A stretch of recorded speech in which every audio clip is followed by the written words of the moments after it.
When you are wealthier than the king, what do you do day to day to make sure you're still in touch with the kind of struggles ordinary people face? Have you ever gone without something? Yeah, I mean, my family emigrated here with very little, and that's how I was raised. I was raised with the values of hard work. What did you go without as a child? Can you give me an example of something? All sorts of things. Like lots of people, there'll be all sorts of things that I would have wanted as a kid that I couldn't have, right? Famously, Sky TV. Okay. So that was something that we never had growing up. They say that the sky's the limit, and for my family, it really was. And that wasn't the only childhood trauma I had to deal with. Growing up, I had so many questions. Alexa, what's my net worth going to be in 10 years? But then I realised we didn't have an Alexa, and that I would have to ask the maids instead.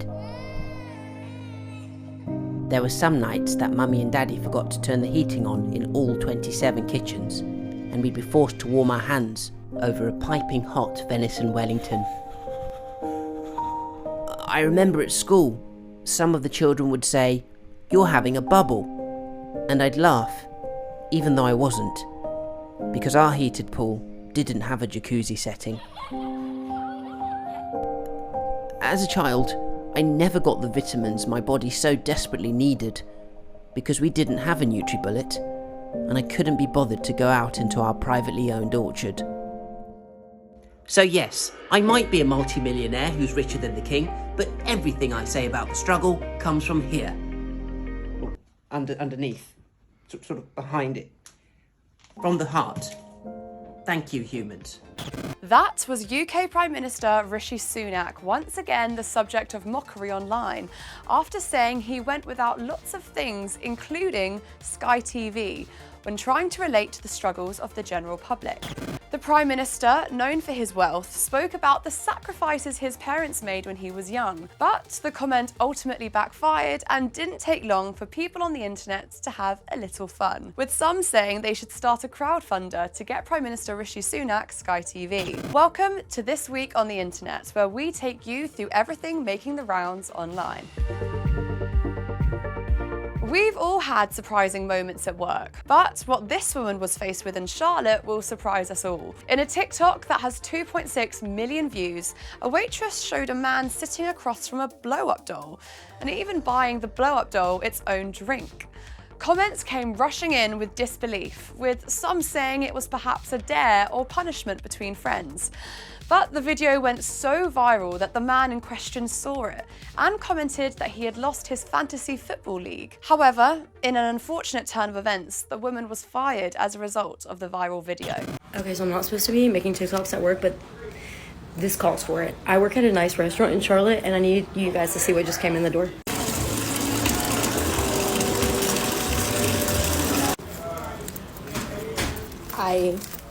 You'd have to be living under a rock not to have noticed this trend circulating TikTok. This latest one sees people making fun of their parents and rating them based on the silly or strange things that they've done. However, this trend took a darker turn when people started rating traumatic experiences, such as their fathers getting sick or even abandoning their families. One user, though, took it a step further and went viral with over 12 million views for rating her dad. She gave him a 0 out of 10 for killing her mum, and then giving him a score of 5 out of 10 for killing himself. Moving on, a disturbing circulation of images resulted in a teenager being arrested in Australia after AI-generated photos of 50 schoolgirls ended up online. Images of students from the Bacchus Marsh Grammar School were pulled from social media and doctored in extremely graphic ways before being shared on Instagram and Snapchat. The arrested individual was released pending further inquiries. School principal Andrew Neal called the incident appalling and is working with investigators to get the images removed from social media. On a lighter note, they say a journey of 1,000 miles starts with a single step. And for this TikTok user, this journey was a 2.5-hour walk to an airport in Iceland. Her video was captioned, "When there is no public transport to the airport in Iceland at 5 AM and a taxi is €200, so you walk 2.5 hours to the airport with your suitcase." The video quickly went viral and has been viewed more than 4 million times since it was posted a week ago, with comments and views increasing using every day. Some users even left tips and tricks for each other for similar situations. Now, have you ever liked a post on social media but was too nervous to hit the like button? Well, there's no need to worry anymore. Social media platform X, formerly known as Twitter, is now launching private likes. It's already a feature for its premium subscribers, but now it will be expanded to every user on the platform. Owner Elon Musk has said it's important to allow people to like posts without getting attacked for doing so. He said protecting the public images of users will mean they aren't discouraged to like the content that they enjoy. As a result, the likes tabs on users' profiles will be gone, but people can still see the like count on a post, just not who liked it. Unfortunately, although social media is a place of sharing and liking, some users take this too far. Lily Gaddis, a self-proclaimed tradwife, has been fired from her job at a Wilmington-based home healthcare company after a TikTok video in which she used racial slurs and offensive comments went viral. Despite the backlash and account suspension, Gaddis has doubled down on her remarks and showed no remorse in a follow-up video on X. So a recent video of mine seems to have upset members of a certain community, and all the backlash just really made me, just really do a deep dive, like do a soul search. And after all that, I still couldn't find a care.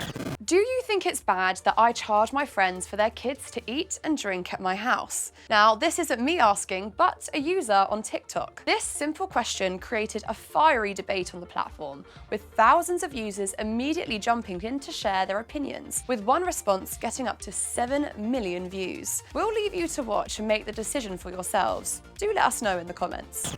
Do you think it's bad that I charge my friends for their kids to eat and drink at my house? This is white people. This is actually white people. I can't this can't be true. Wallah, I refuse to actually believe that if I actually had a kid and I brought over to her house and I said, listen, and my kid goes, you know what, can I get a banana? Can I get a banana? Yeah, that'll be 50p. What? We're already in a cost of living crisis and she's here charging her. These are her brethren's kids. At this point, you might as well charge entry fee.